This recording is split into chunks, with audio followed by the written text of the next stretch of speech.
Bonjour et bienvenue. Une semaine. Est-ce qu'une seule petite semaine par an peut vraiment changer la culture d'une entreprise sur le handicap? Aujourd'hui, on décortique comment transformer la SEPH en un véritable levier de changement. La réponse est oui, mais à condition de bien s'y prendre. Il s'agit de bien plus que de simplement cocher une case dans le calendrier. On va voir comment en faire un vrai guide stratégique pour un impact qui dure. Allez, c'est parti. Alors, juste pour être sûr qu'on parle tous de la même chose, la CEPH, c'est donc la Semaine européenne pour l'emploi des personnes handicapées. C'est un moment vraiment clé.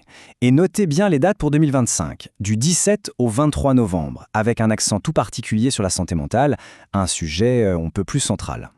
Voici le programme. On va d'abord voir pourquoi c'est une opportunité stratégique. Puis, on passera à 10 idées concrètes d'ateliers. On verra aussi, et c'est crucial, les fausses bonnes idées à éviter. Et on finira sur le plus important, comment faire pour que ça dure toute l'année. Première partie donc. Pourquoi cette semaine est bien plus qu'un symbole? Parce que non, organiser une cible, ce n'est pas juste pour la communication. C'est un véritable outil stratégique avec des répercussions directes sur les RH et la performance globale de l'entreprise.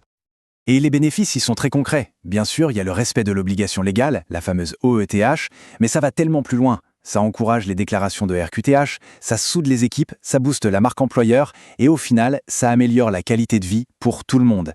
C'est un vrai cercle vertueux. Bon, la stratégie, c'est une chose, mais en pratique, on fait quoi? Allez, on passe au concret. Voici 10 idées d'ateliers qui ont prouvé leur efficacité pour vraiment faire bouger les lignes. Première idée, la conférence. Mais attention, pas n'importe laquelle. On parle ici d'une conférence dense et interactive. Le secret, c'est de mélanger l'expertise d'un spécialiste et le témoignage personnel, le vécu. C'est ce cocktail qui crée le déclic et ouvre un dialogue authentique. Prenez une intervenante comme Julie Dachès par exemple. Elle est docteure en psychologie sociale et parle de l'autisme avec une clarté. Eh bien ça change tout. Avoir quelqu'un qui allie la rigueur scientifique à une parole authentique, c'est la meilleure façon de marquer les esprits. Autre format qui marche très fort, le ciné-débat. On utilise la puissance d'une histoire, d'un film, pour créer une émotion collective. Et à partir de là, la discussion devient tout de suite plus facile, plus naturelle. Un film comme celui d'Adrien Charles, Cycling for Autism, est un exemple parfait. Il montre la résilience, la force du collectif. C'est une aventure humaine qui sert de tremplin incroyable pour un débat riche et vraiment inspirant. L'interactivité, c'est vraiment essentiel. On peut imaginer plein de formats. Une petite initiation sympa et ludique à la langue des signes. Ou alors un café-débat, plus intime, pour libérer la parole des salariés concernés et aussi des aidants. Et puis, du très pratique, un atelier pour enfin démystifier la démarche RQTH. Et la liste continue. Une table ronde sur le mien, emploi et santé mentale. Participer au Duo Day le 20 novembre 2025, c'est une super expérience. Un atelier sur les troubles 10 et l'inclusion numérique. Un quiz pour déconstruire les clichés. Et surtout, la formation des managers, c'est absolument fondamental. Bien, on a vu les bonnes idées, maintenant parlons des fausses bonnes idées. C'est un point capital, parce qu'avec les meilleures intentions du monde, on peut parfois passer complètement à côté et même renforcer les stéréotypes. Alors la règle d'or, elle est simple. On oublie les simulations. Les vies ma vie en fauteuil, les escape games sur le handicap, non. Ça part d'un bon sentiment, mais ça caricature et c'est souvent maladroit. Le seul bon réflexe, c'est de donner la parole aux personnes concernées, écouter leurs besoins, leur parcours, leur réussite. La vraie compréhension vient du dialogue, jamais de la simulation. Parce que le vrai enjeu, il est là.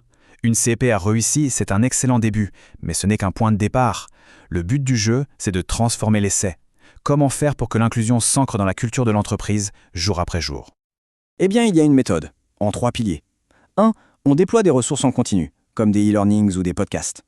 2. On mesure les progrès. On suit les indicateurs, le taux de déclaration RQTH, la satisfaction. Et 3.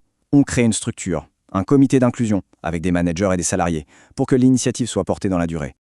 Au final, le but ultime, c'est de transformer la culture de l'entreprise. De créer un environnement où chacun peut vraiment être soi-même, se sentir respecté et trouver sa place. Et c'est là qu'on trouve ce mélange puissant de performance durable et de sens collectif. Ce qui nous amène à la question finale, la plus importante. Comment passer de la sensibilisation à l'action? Si une organisation ne devait choisir qu'une seule et unique mesure, une seule chose à mettre en place pour une inclusion durable, quelle serait-elle?